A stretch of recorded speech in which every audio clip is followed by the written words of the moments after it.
The day I moved into my bully's dorm room, she spotted the bracelet on my wrist, the same one the rich and powerful Kyle Sharp had posted about online.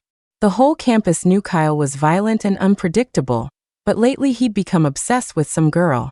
No one knew what she looked like. The only clue was a unique bracelet. It sounded like something out of a fairy tale.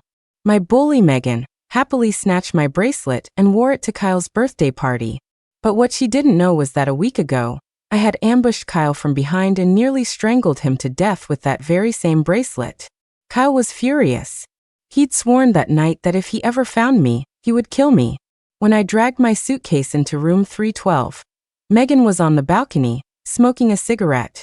She looked me up and down, slowly exhaled a cloud of smoke, and sneered. "So you're Hannah, the one who beat me by 1 vote in the campus poll last month. You're not bad looking, but your style is so basic. Covering all that up is such a waste of a good body. Why don't we help you with a little redesign?" She flicked her cigarette butt off the balcony and waved over another girl. The two of them started yanking at my clothes while a third person stood by, taking pictures. "Today, I'm going to teach you a lesson. It's not a good idea to steal the spotlight." I fought back tears and tried to push their hands away. Megan's gaze fell on my wrist, and she suddenly froze. "Wait, is this yours?" All the girls' faces changed. They must have recognized it. The long, star charm bracelet on my wrist was the one campus hotshot Kyle was frantically looking for. Megan was the dean's daughter.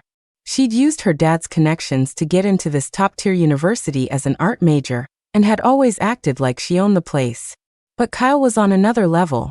He was just as much of a slacker, but he got into this school because his family had donated 5 entire laboratory buildings. Nearly half the campus was funded by them. So in the 2 years since Kyle enrolled, his explosive temper had gone unchecked. No one dared to cross him. He broke every rule in the book, and the university administration just swept it all under the rug. To suck up to his family, they even recommended him as the university's student ambassador, letting him hog the limelight. Kyle was already famous, but recently, he'd become a campus legend. A week ago, he had started a massive search for a girl on the university's official website. There was no photo, no description of her face, just a unique, handmade star charm bracelet.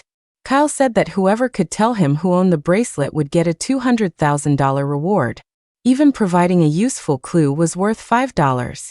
And now, that very bracelet, the one the entire school was buzzing about, was on my wrist. Megan's expression soured with jealousy and contempt. "So the girl Kyle likes is you." Almost everyone assumed that the girl Kyle was so publicly searching for was someone he'd fallen for at first sight. People had even invented several romantic stories about it. The wild, untamable Kyle was smitten by a mysterious girl, losing his appetite and all interest in life, singularly focused on finding her. It was just like a fairy tale, and Megan believed it too. The next second, she grabbed a fistful of my hair and lunged for my bracelet. "Now it's mine." Tears streaming down my face, I clutched my wrist in fear, pleading, "Please don't take it. It was a gift from my mom. It's the last thing I have from her. She made it by hand. It's the only one in the world." Megan just laughed. "One of a kind? Even better. That means I'll be the only one who has it." She called the other girls over to help. They pried the bracelet from my grasp, and she eagerly tried it on. One of the other girls looked worried. "What if Hannah tells everyone the bracelet is hers?" Megan just shrugged. She was forced to move in with us because she's a total outcast. I heard she's so weird she barely has any friends. Who's going to believe her? They pinned me to the floor, demanding to know every detail of how I'd met Kyle. I sobbed and told them that a week ago, I was feeding a stray dog when I saw a guy crash his motorcycle, and I helped him up. Megan snorted. "I can't believe Kyle would fall for such a goody-two-shoes type." She admired the bracelet on her wrist, her eyes full of anticipation. "I'll wear this to Kyle's birthday party tomorrow night. He's going to fall for me for sure." I lowered my head to wipe my tears, hiding the smirk that crept onto my lips. She had no idea that while Kyle was, in fact, desperately looking for me, it wasn't because of love at first sight. A week ago, Kyle was speeding and knocked over the old security guard who always held the gate for me. He dragged the man for hundreds of feet before taking off. He was a psycho, but so was I. The next night, under the cover of darkness, I ambushed Kyle in the parking garage. I wrapped the bracelet around his neck and pulled until he almost suffocated. He struggled violently, and I only let go when he was about to pass out, melting back into the shadows. Kyle was enraged. He stood there in the empty garage, screaming curses and vowing that he would kill me when he found me. He wanted to find the owner of the bracelet, so I decided I'd give him one. I glanced at Megan out of the corner of my eye, eagerly awaiting the drama to come. The next day, Megan went all out, buying a new dress and shoes just to match the bracelet. Right before she left for the party, she got a text. After reading it, she frowned and looked over at me, her voice sharp with annoyance. You're coming with me." I clutched my textbook and shrank back, shaking my head. "No, I have to study." Megan snatched the book, ripped it in half, and threw it in my face.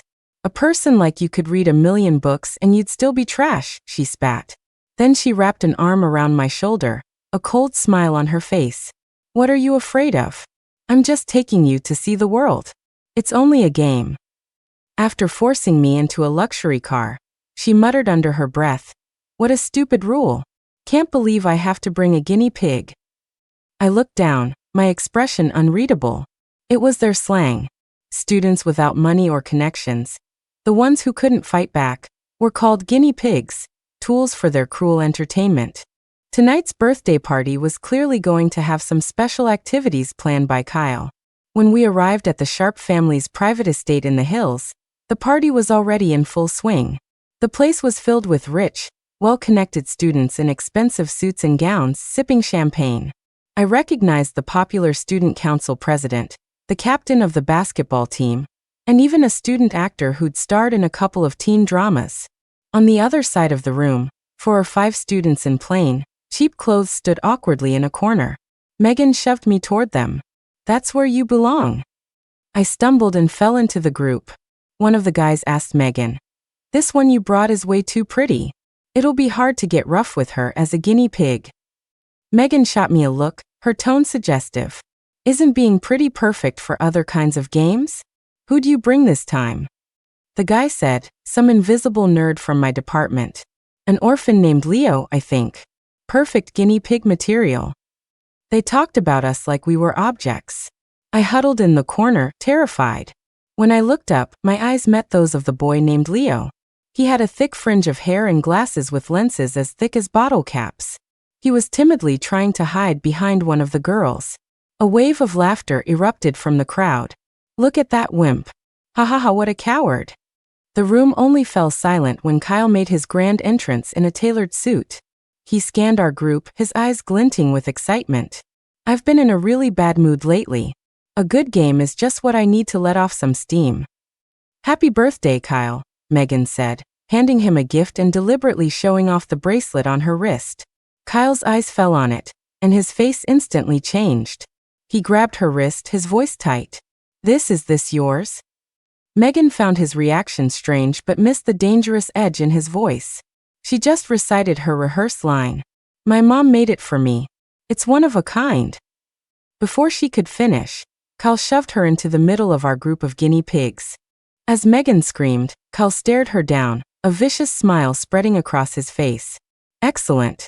We have one more guinea pig for tonight's game." The color drained from Megan's face. "What do you mean?" she asked, completely bewildered. "You're making me a guinea pig? Kyle, are you drunk?" "I'm Megan. My dad is Dean Evans." The other rich kids were just as confused. Someone tried to play peacemaker. "Kyle, man, if she did something to piss you off, can't we just talk about it in private?" Kyle let out a cold laugh, his face contorted with rage. "Weren't you all curious about who I've been looking for? A week ago, someone tried to strangle me to death in the parking garage. They attacked me from behind. All I managed to do was rip off a small piece of this." He pulled the broken end of a bracelet from his pocket. A collective gasp went through the room. That small fragment was a perfect match for the bracelet on Megan's wrist. Even the break point lined up. Kyle stepped forward, grabbing Megan by the throat. "You said this bracelet was one of a kind. You said it yourself, Megan. I never knew you were so strong." He squeezed with all his might, seeking revenge. Megan clawed at his hand, her face turning crimson. When he finally let her go, she collapsed to the floor, coughing violently.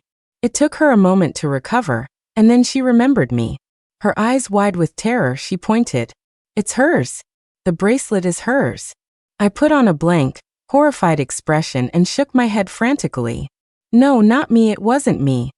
Megan lunged at me, ready to attack, but Kyle kicked her away again. He smirked. Do you take me for an idiot? Suddenly, Megan had an idea. My roommates Lily and Jenny can prove it. They were there. Those two girls weren't important enough to be invited to a party like this. They were probably back in the dorm. Megan immediately called them, but Kyle snatched the phone as soon as the call connected. He asked impatiently, the bracelet Megan is wearing, whose is it? The person on the other end was silent for a few seconds, clearly confused. Kyle roared into the phone. Whose the hell is it? A panicked female voice stammered. It's Megan's, of course. Kyle, did that bitch Hannah tell you something? She's lying. The call was disconnected. Megan's face was now ghostly white. Her two roommates thought they were helping her, but they had just signed her death warrant. Kyle's gaze swept over her, then back to the rest of us. A cruel smile played on his lips. Let the game begin. The house was a 4-story villa, 3 floors above ground and a basement. We were told to hide anywhere within the 4 floors.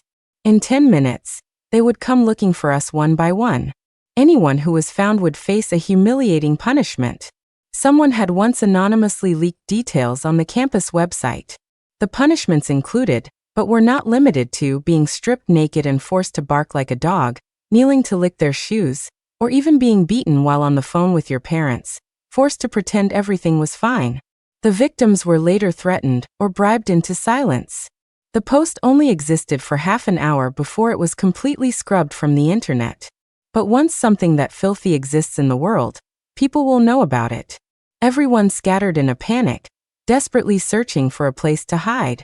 As the time ticked down, I chose the far right room on the 2nd floor. The moment I pushed the door open, a strong hand yanked me behind it. Before I could react, I recognized a familiar scent and immediately relaxed. Leo. The person behind me let go and shifted to the side, making space for me. He leaned casually against the wall and clicked his tongue. So, I hear you told everyone that bracelet I made you was a precious heirloom from your mother? I mirrored his pose, leaning back and closing my eyes. Your craftsmanship is shoddy. It snapped with one good pull. He chuckled softly, shaking his head. Well, I didn't exactly make it for you to strangle people with. I was about to say something when we heard footsteps outside the door. I mouthed the words silently. The prey is here. Kyle and his friends would never guess that this villa, their home turf, had been turned into our hunting ground. By day, I was the notorious scaredy cat from the chem department, and Leo was the invisible guy from computer science. But we were also the psychos among the sane, the judges among the psychos.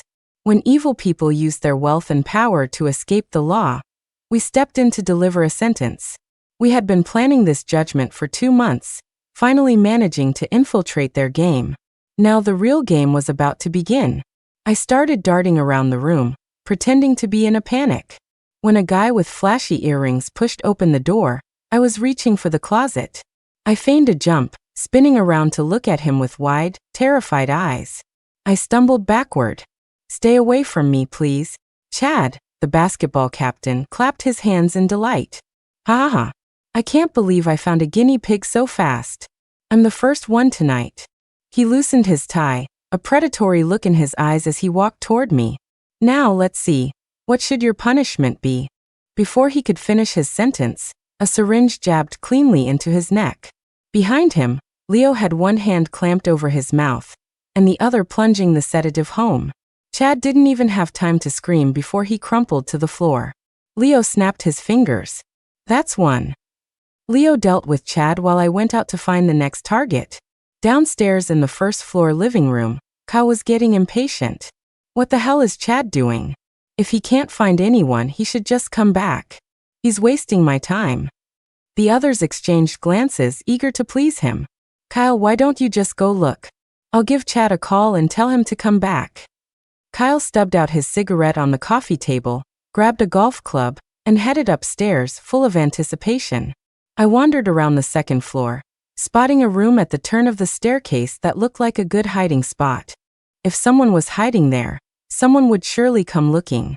I was about to go in and wait for my prey, but when I pushed the door open, I saw a girl sitting on the sofa.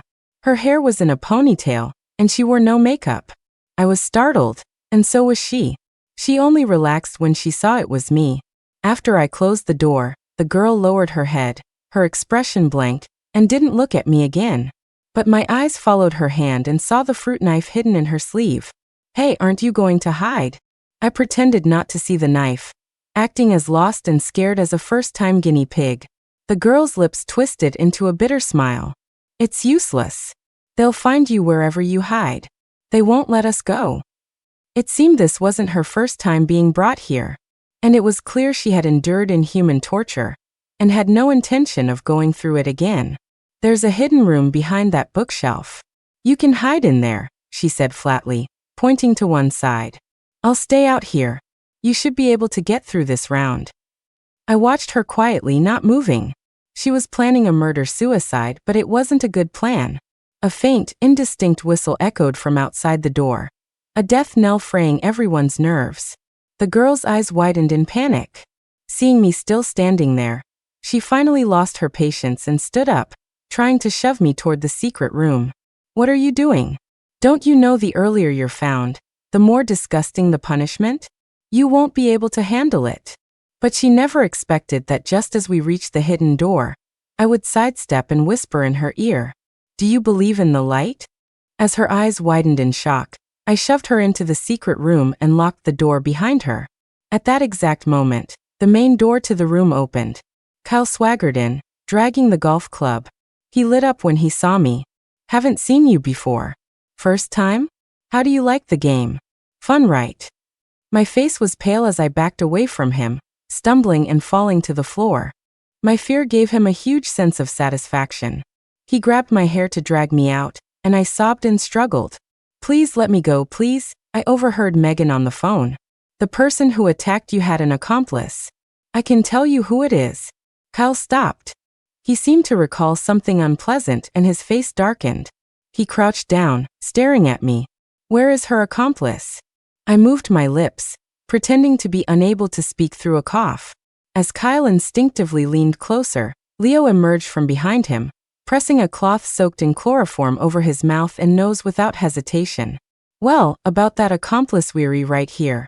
Another one for the collection. I rubbed my scalp, which was still sore. Your turn to be the bait, I said to Leo. Leo shrugged, hunched his shoulders, and in an instant, transformed back into a total wimp. In the next 20 minutes, Leo and I used the same method to capture one more person. It was the two-faced celebrity Dylan. When the remaining people finally realized something was wrong and started searching the upstairs floors as a group, we decided it was time to wrap things up. We had prepared an escape route in the villa's basement. Leo tossed our captives into the hidden passage and left first, while I used Kyle's phone to send a text to someone still at the party. This is boring. I'm taking them out for drinks. Don't bother me. After turning off the phone, I was about to step into the passage.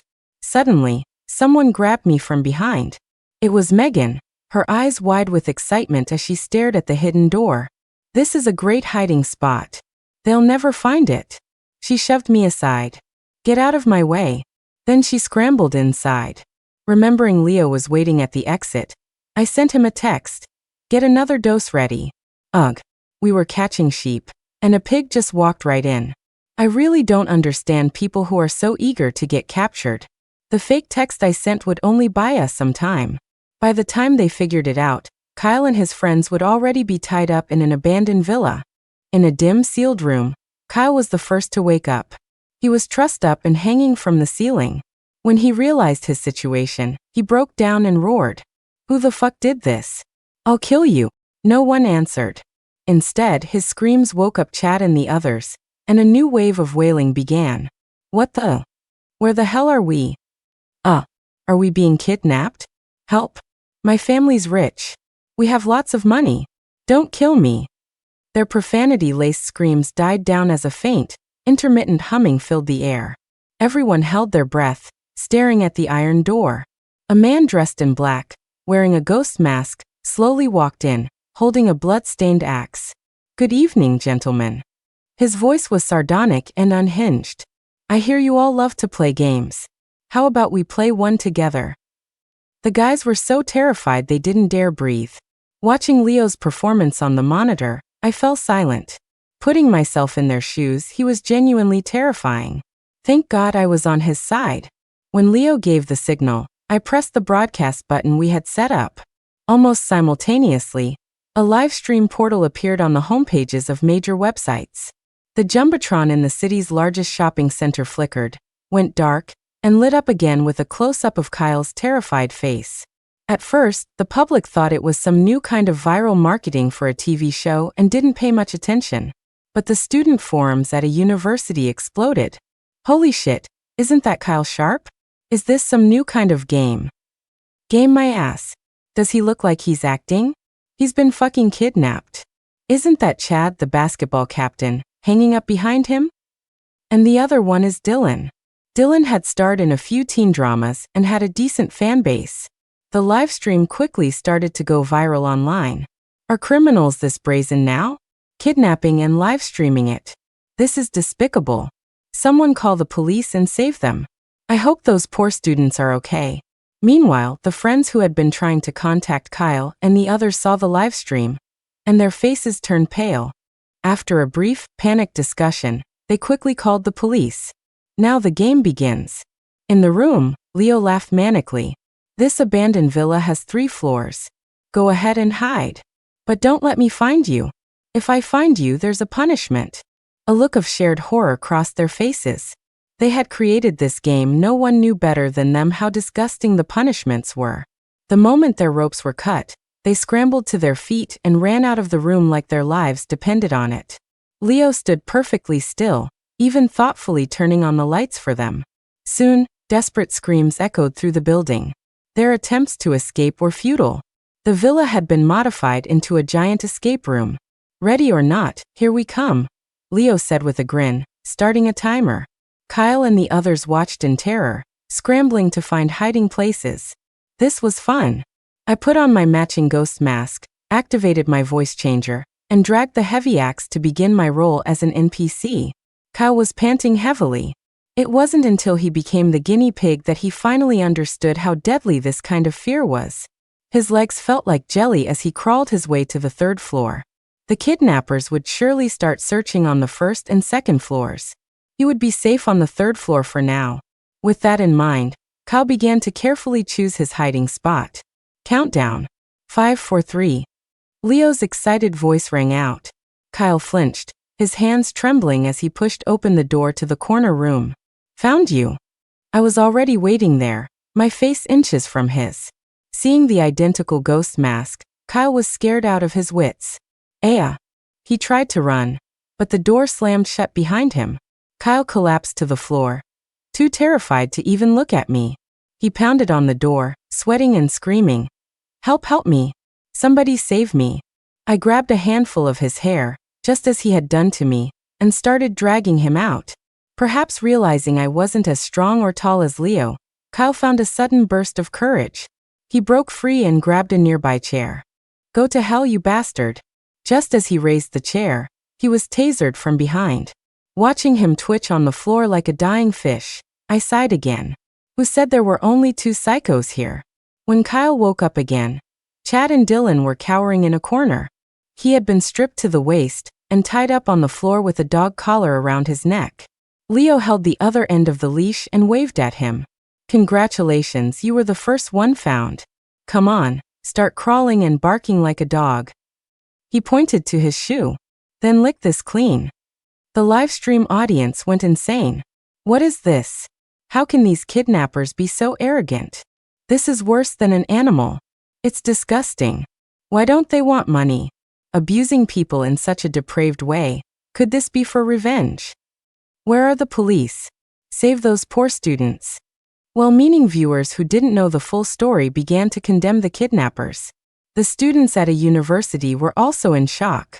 They never imagined the high and mighty Kyle Sharp would ever face such a humiliating day. The police received the report shortly after the livestream started. The Sharp, Chad, and Dylan families used all their connections to pressure the authorities, demanding their sons be rescued within 24 hours. After learning that the students had disappeared from the Sharps' private villa, the police rushed to the scene. The rich kids who reported the incident were pacing anxiously. "What were you doing at the time?" Faced with questioning, they stammered, "Just a small get-together." A young, idealistic officer frowned. "Was there anyone else besides you? Please don't hide anything. Any missing clue could interfere with the rescue. Your friends are in grave danger right now." The rich kids stuck to their story that it was just them. Their families were powerful. Their disgusting activities absolutely could not be exposed. The guinea pigs they had brought had all run off that night. They probably wouldn't risk trouble by coming forward. The police inspected the champagne glasses at the scene and noticed the numbers matched. Wait, there was an extra glass. Including the 3 who were taken. Why is there an extra glass on the table? Who else was here? The group exchanged nervous glances. Someone suddenly remembered. It was Megan. I remember now. During the party, Kyle said Megan had attacked him a week ago. The kidnapper must be Megan. The officers looked at each other, immediately zeroing in on their prime suspect. Find out where this Megan is. While the outside world was in chaos, Kyle was on the verge of a complete breakdown. He had been pampered his whole life, which had fostered a violent temper. No one dared to cross him. If he didn't like someone, he would just torture them. No one had ever dared to make him crawl like a dog and lick their shoe. That was what he did to other people. Kyle couldn't take it anymore. He gave up and lay on the floor screaming, "I'm not doing it. Just kill me, you bastard." "Okay." Leo's reply was swift. He stood up, raised the axe, and aimed it at Kyle's neck. The cold metal against his skin sent a shiver down Kyle's spine. In that instant, he wet himself. He realized dying wasn't so easy. He didn't want to die. Kyle broke down completely, kneeling on the floor and begging for his life. "Please don't kill me."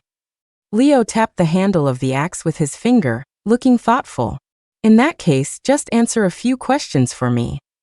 Okay. I'll tell you anything. Who was the campus heartthrob of the math department at a university a year ago? Kyle's face filled with terror as he looked at Leo. When he didn't answer, Leo started brandishing the axe again. Kyle trembled and stammered, It was Michael." "And this year?" Kyle lowered his head. "It's me." "So what happened to Michael?" At this question, Kyle finally realized this wasn't an ordinary kidnapping. The kidnappers weren't after money. They knew about the dark secrets no one else did. "He's dead." "How did he die?" He slipped and fell off a building." Leo clicked his tongue in disapproval and grabbed Kyle, shoving his head into a nearby bucket of water.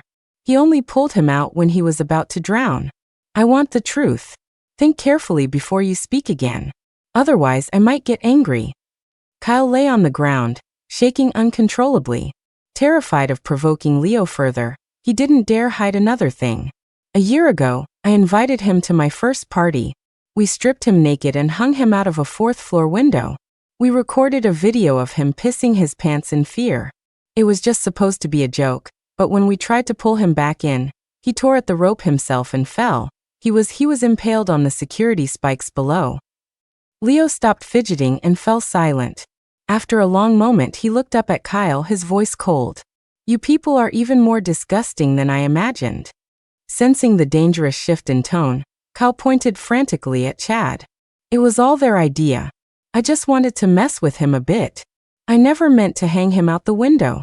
Chad's eyes widened in fury. "You're really going to pin this on me? Weren't you the one who tied the rope? And you still have those videos on your phone. How dare you try to blame me, Kyle?" When this part of the live stream aired, the entire internet erupted. The incident from a year ago had been widely reported, but with a very different story.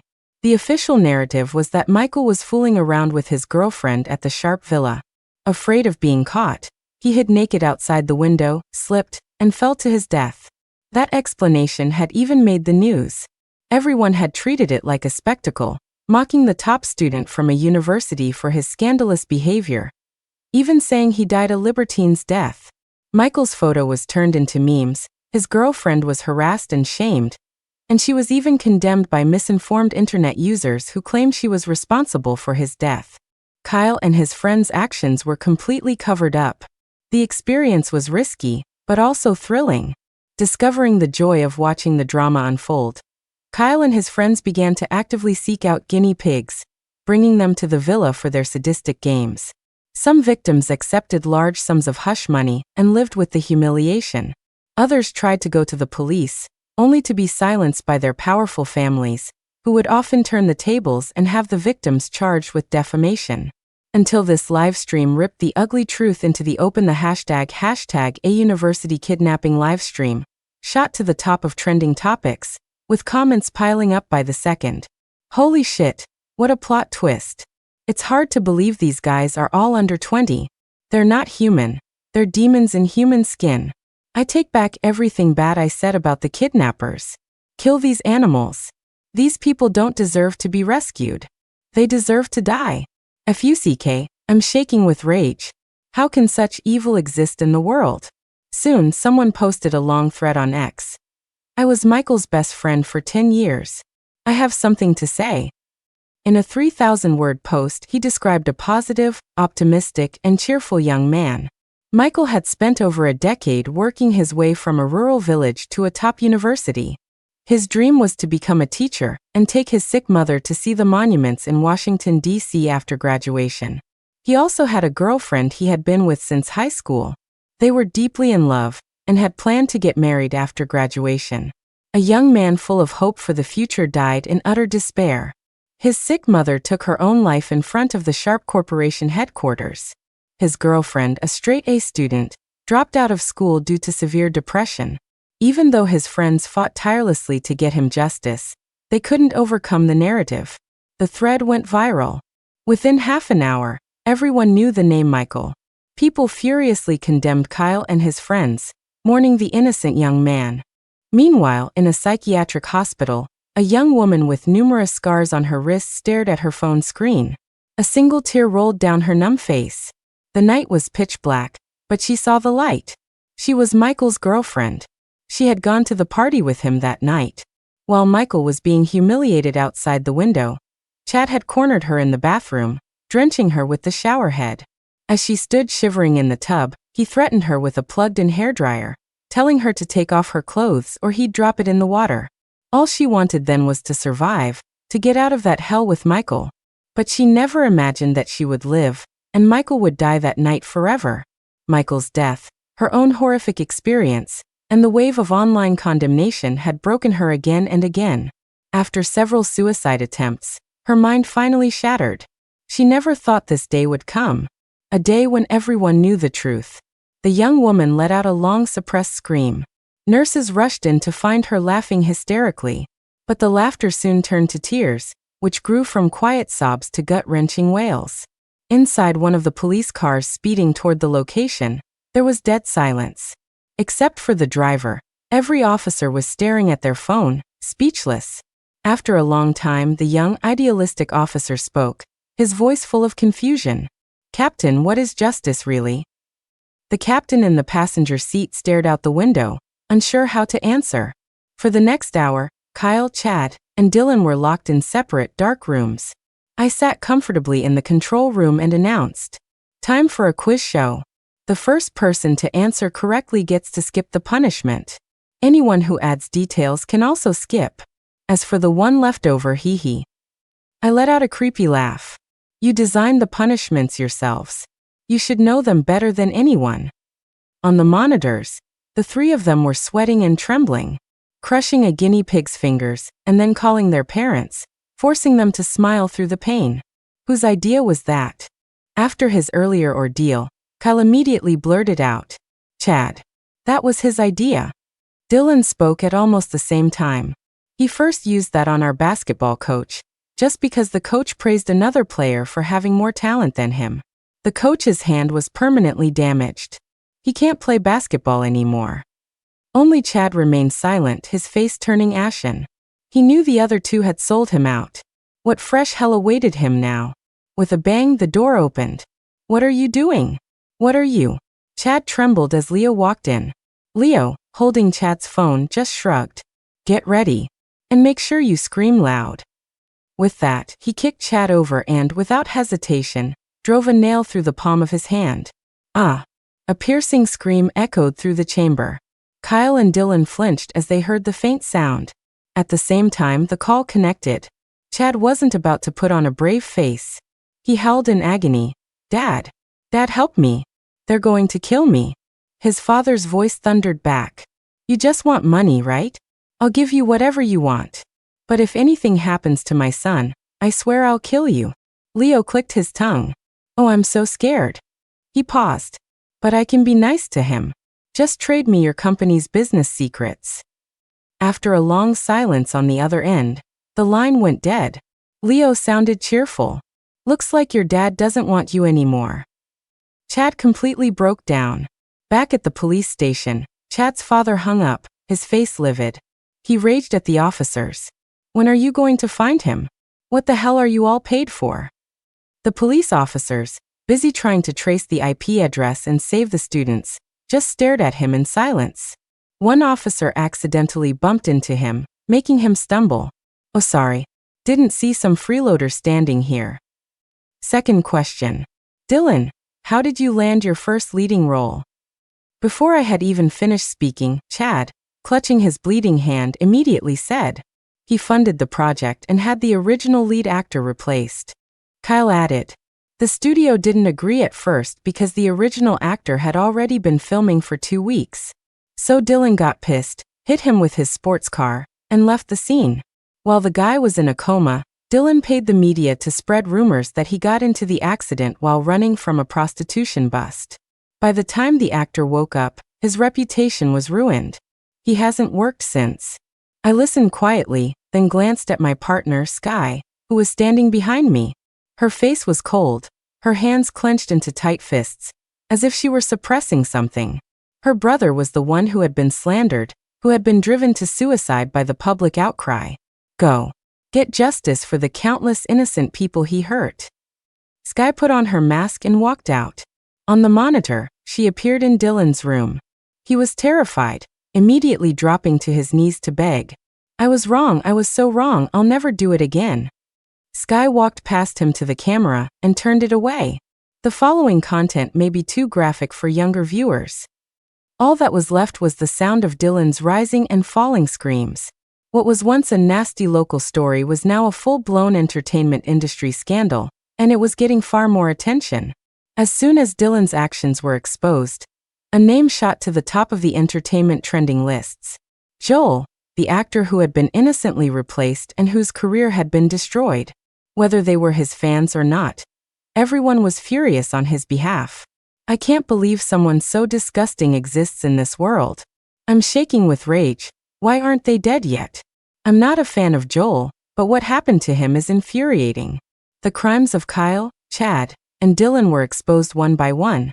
In my subsequent questioning, not a single participant in their twisted games escaped. Their names, families, and identities were all laid bare for the world to see during the live stream. The public finally realized that none of the people we had taken were innocent. They were lawless, and they were getting away with it. That's why we stepped in. I love these kidnappers. Please, you must get justice for the victims. Kidnappers? How dare you speak about my heroes that way? This is so cool. Justice is slow, but it has arrived. I'm so worried they're going to get caught. That last netizen's worry was, to be fair, a little justified. Through the window, I could already see the searchlights of police helicopters in the distance. It seemed they'd gone to a lot of trouble to find us. Time's about up. We should get out of here. When the police finally located the abandoned villa, Kyle, Chad, and Dylan were in a room, beating the crap out of each other. You sold me out, you bastard. How dare you? Weren't you pretty eager to sell me out? Just die, all of you. The police looked on with disgust. Let's go. Kyle, who was looking for someone to take his anger out on, saw his chance. He was used to getting his way and had no idea that everything that happened in the villa had been live-streamed. Seeing the officer's attitude, he exploded. What the hell is your attitude? Do you know who my father is? He followed up with a kick. The officer didn't dodge. He just turned to his colleagues. Did you get the assault on an officer on camera? Kyle wasn't scared. A lowly cop? His family had gotten him out of much worse. The rich kids swaggered out of the villa. It wasn't until they were handcuffed and shoved into the back of a police car that they realized something was wrong. What are you doing? We're the victims. Why are you cuffing me? I'm suing you. Let me go. I want to go home. The officer who had been kicked turned and said calmly, You probably can't go home. You'll be getting a new home soon. Prison is nice. You'll have a whole new family there. Kyle and the others sensed that things were not right, but they weren't particularly scared.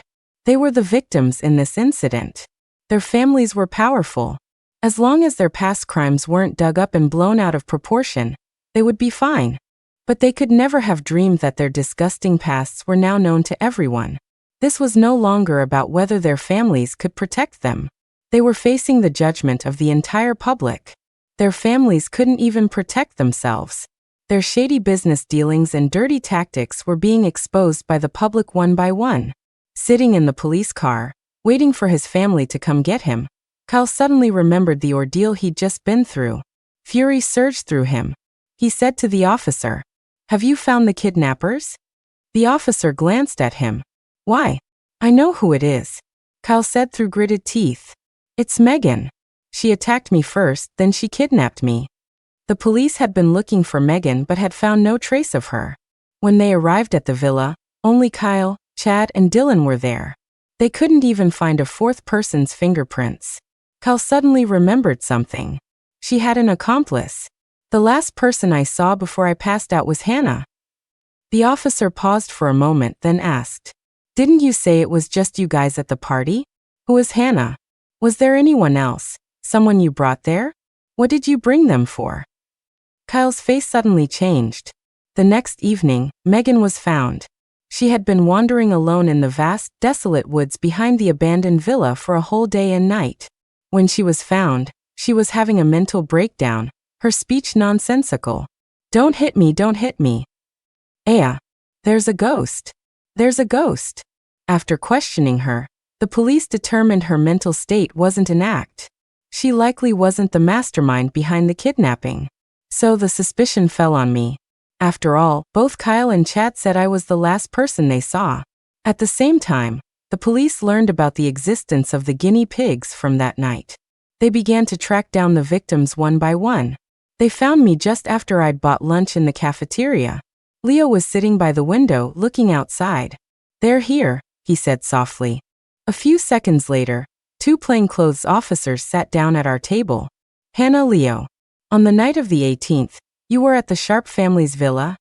I lowered my head, tears welling up as if I were reliving a painful memory. Yes. Where did you go after 9 p.m.? We just wanted to get out of there.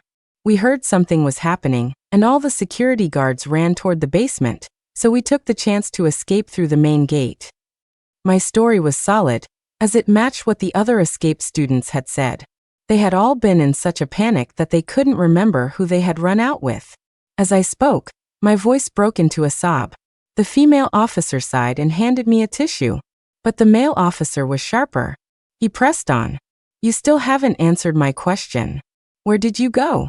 Leo and I exchanged a glance. We went to Eastlake Park. What were you doing there? I was about to say we were just trying to clear our heads, but a female voice came from behind me. I was trying to kill myself at the lake. They were passing by and saved me. I turned in surprise to see the girl who had been holding the knife, the one who had wanted to take Kyle down with her. Was she providing us with a false alibi? Leo looked at me. It seemed our original alibi witness was no longer needed. Sophie, the officer asked, surprised. We were looking for you too. Are you saying the three of you were together that night? The girl, Sophie, rolled up her sleeve, revealing countless scars from cigarette burns. Her expression was somber.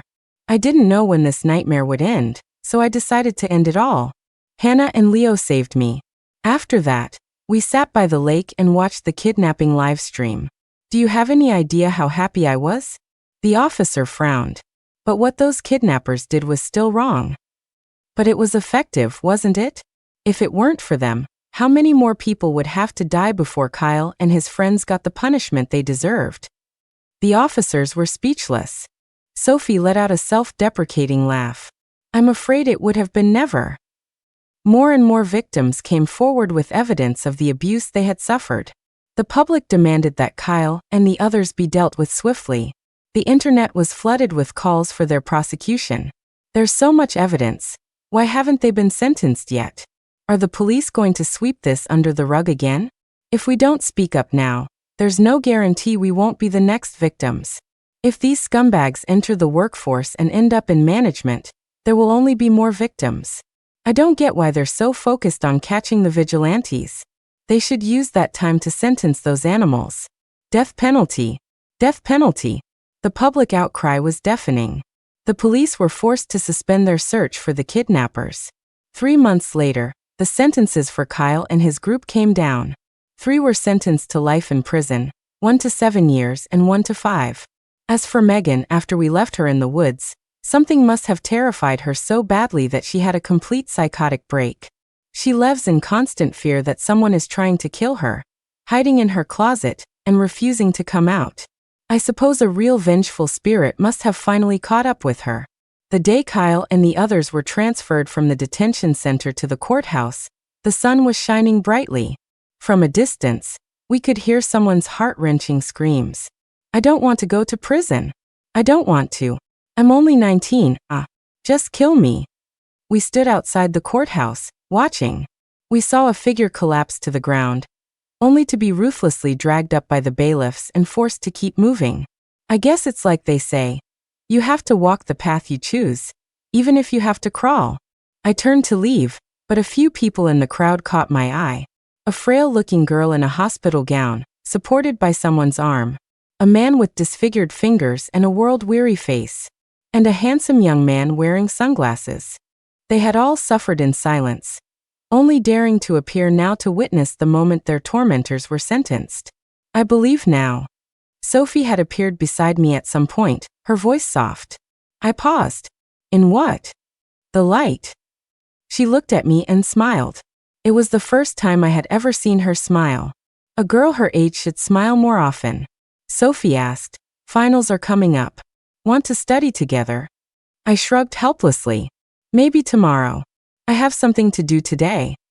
As I walked into the silver shop, I saw Leo slouched on the sofa. I sighed, and at his nod, I pulled the broken bracelet from my pocket and placed it on the counter. Hey, I need a bracelet fixed. The end.